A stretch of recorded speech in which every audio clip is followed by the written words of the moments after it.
Benedict, gaano na ba karami ang mga nakukuhang iligal na droga sa dagat?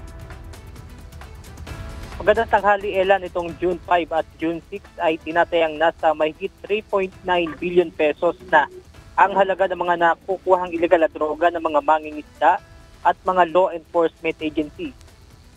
Ayon sa Philippine Drug Enforcement Agency, nasa 588 pieces ng vacuum-sealed na transparent box na may bigat na 587.8 kilograms ang nakuha at itinurn over ng nasa 29 na mangingisda.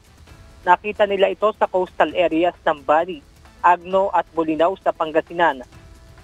Sinabi naman ng Philippine Coast Guard na mayroon ding natagpuang 2 sako ng iligal na droga sa Santa Cruz, Ilocos Sur nitong Sabado.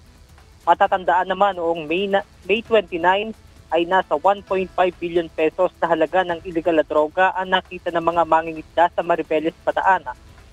Sa isang pahayag, sinabi ni PIDEA Director General Undersecretary Isagani Deres na ang pagkakadiskubre sa mga iligal na droga ay patunay ng matibay na ugnayan ng iba't ibang ahensya ng pamahalaan sa pagprotekta sa banta ng iligal na droga.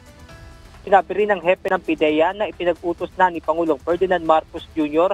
na kaagad sirain ang mga nakuhang iligal na droga upang hindi na ito kumalat sa mamamayan.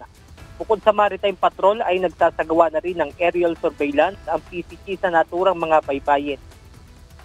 Nauna na rin sinabi ni PCG Commandant Admiral Ronnie Hilgaban na patuloy ang isinasagawang investigasyon ng mga otoridad sa kung saan posibleng nanggaling ang mga naturang iligal na droga. Ayan muna ang ating update mula rito sa Malabon City. Balik sa iyo dyan, Ella. Maraming salamat, Benedict Samson.